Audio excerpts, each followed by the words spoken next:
when you're growing up and you just assume that you'll be able to do these things because everybody does them, everybody gets married, you know, not everybody, but you know, if you want to, everybody gets married and everybody has a family, and suddenly I realized that I wasn't quite like everybody else and that maybe my life was going to be a little bit more challenging.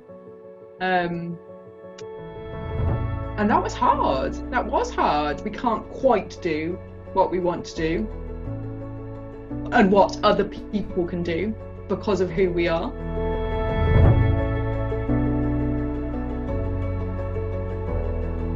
I'm Nicki.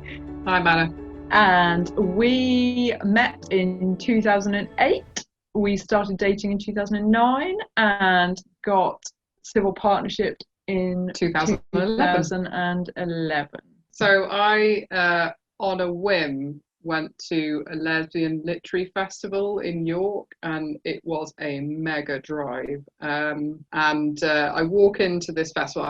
I don't know anyone at all. I've decided to go on my own, and it's shortly after I've come out. And I meet this older couple who are from Cardiff, and I think, wow, I'm originally from South Wales. And we sort of hang out and chat and stuff, exchange numbers. And then they messaged me shortly afterwards to say, oh, we're having a lesbian Christmas disco in Cardiff. If you're back in Wales at that time, you know, you're welcome to come along. So I went along to this disco, and it became obvious that we were on the only table of the 20-somethings in the entire place, because it was an older lesbian network disco. And then we had Nicki, who was with her friend, who, unbeknownst to me, just didn't like crowds, but she was hanging on to her, and I thought, oh wow, they're a really cute couple, and that's quite nice. And so I think a number of weeks later, your friend who you went to the disco with said, oh, I found her on a dating site, you know, we should start messaging her. And we started chatting online and stuff. We started messaging in 2009, and every so often I'd mention church in our conversation, as you do, because I went to church. And eventually Anna went, okay, I don't get it. How can you be gay and go to church? And I was like, I just am. I just do. And so our very first date, Anna came over on the Saturday night and cooked dinner for me, which was lovely, and then stayed over in the spare room, and we went to church together on the Sunday, and that was our first date, wasn't it? Yeah, it was. And she's been coming to church ever since, because it turns out you can be gay and a Christian. I was raised Roman Catholic, and so there were just no visible LGBT people in the church that I grew up in. So when I thought I might be gay, I was like, okay, I'm going to have to not go to church anymore. And I just didn't for a number of years, actually, until we met and started going to church. So it was lovely. Whereas I came to church sort of from the other direction. So I was already out as a gay person when I had my encounter with God, and I went, okay, then I better start going to church then. So we kind of did it in a different order. In a slightly different order, but yeah. We got towards the end of 2010, and I asked Nicki to marry me in Hard Rock Cafe in London, which was really cool. So this was back in the civil partnership time, so we couldn't get married. We could get civil partnership, but for us it was important to have God married involved. Yeah. And God, and so we did talk about just not getting civil partnership and waiting until maybe one day we'd be able to get married. But yeah, I remember being quite disappointed, actually, that the registrar, you know, when you start making inquiries and stuff, was very clear. You can't have prayers, you can have no songs that are about God in a civil partnership. So you're like, oh, that's a bit, I don't know, it just felt impersonal, like there was someone who we really wanted to bring in to celebrate our partnership who we weren't allowed to do so. If a straight couple who don't even believe in God can have God at their wedding, then for us who fully believe, have a relationship with God, it seemed utterly ridiculous that we couldn't include God in our wedding. You know, a marriage is is a promise that you make to each other with God. That's what a marriage is in a Christian sense, and that was what a marriage was to us. And that's why we wanted. And so God we involved. absolutely wanted to have God not just there in the background, but there and mentioned and celebrated. Yeah, definitely. Our minister of our church at the time, very supportive of our relationship, was like, I'm really sorry that whatever we do, if we want me to help you celebrate your relationship, we can't do it in our church. So what she did offer to do was a blessing service for us, but we would need to find a venue of some kind. So we decided basically that our wedding was going to be in two parts. So the first part was the civil partnership. That was the legal bit. That was obviously what we had to do, but to us it wasn't really our marriage. So for that, we did it on the Friday. We had just family only. Close family, yeah. And we had our minister. She was the only person who came who wasn't close family. Yeah. And we said to everybody, we said, obviously God is going to be there because God is everywhere.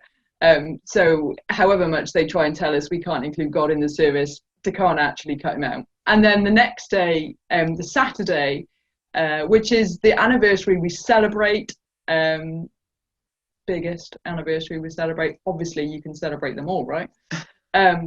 But that was the day that we had our blessing service, and we had it at the URC church in Cardiff, which had a reputation for being welcoming to all. I can't remember exactly how it happened, but we ended up asking them whether we could use their church, and they on this particular date, and the minister at the time said, well, you can use the church, but I'm really sorry, but I'm not available. And we went, well, that's perfect, don't worry, we've got a minister. And so it all worked out beautifully. So our minister did our blessing service at the URC church, and it was full. I wore the white dress, Anna wore the smart suit. We had our bridesmaids. You know, we did the full wedding that we wanted. It was the first time that we were able to celebrate our relationship, make a commitment to each other, a promise in a church, in front of God, with our friends and family, with our favourite Bible readings, with our favourite hymns. Singing is so important to us, and we tried to cram in as many hymns as we could into our blessing service. We were told that 9 was too many.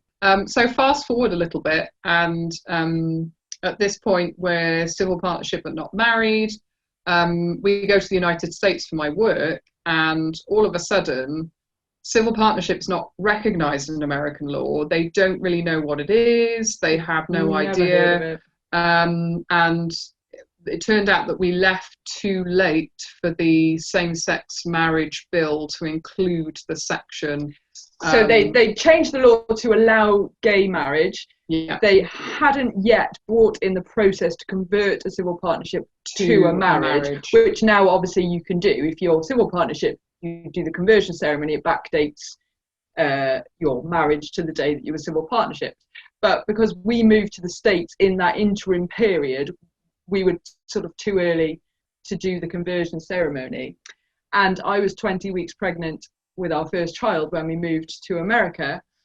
And all of a sudden, whilst under British rules we're have the same rights as a married couple. It wasn't quite the same in the United States. Yeah.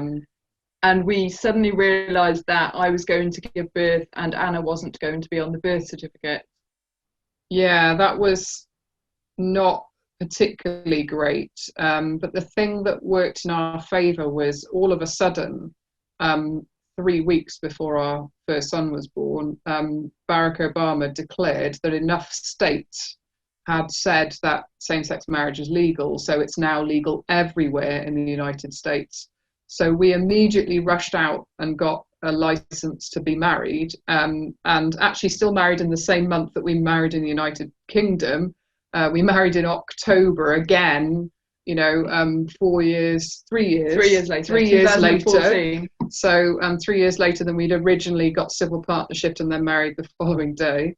And then James was born 2 weeks later. And although it took a little while for the paperwork to catch up, we did eventually get a birth certificate that had my and Nicki's name on it, which was really nice, actually. Quite a nice feeling in order to be recognised in that way.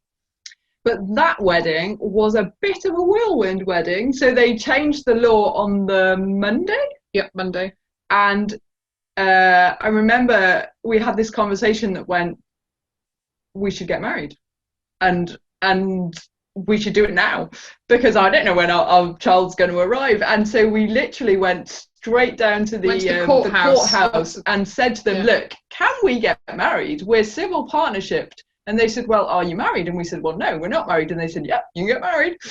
And we phoned up the pastor of the MCC church in the town next to where we lived. And we'd been to the MCC church a couple of times and worshipped with them a couple of times. They knew who we were, we were the novel British couple. And Pastor Mark, he was just the loveliest guy, isn't he? Oh, yeah, wonderful. Just so friendly, so accommodating. Was like, absolutely, you can get married in our church. When do you want to do it? And so we got the license on the Tuesday, and 6 days later we got married. We got married on a Monday, which was a national holiday in the United States, which was quite lucky. And so we had some of our British friends and some of the friends from the church. So we found a lovely United Methodist church not very far from where we lived, and we actually worshipped there on a regular basis. And some of the congregation members from there came to our American wedding because they knew how important it was. But though at that point we'd only known them for a few months, they were so supportive of our relationship and building a stable foundation that involved God for our child, that it was really touching that loads of them actually came to that wedding. But we had exactly the same issue as we'd had in the UK, that the pastor would have done it gladly. Happily. Yeah. But the rules of the United Methodist Church were that it couldn't be done in their building, but also that she couldn't do it. So in this instance, she couldn't do it in a different church. So we had the MCC pastor and the MCC church, and it was a really joyful day. Yeah.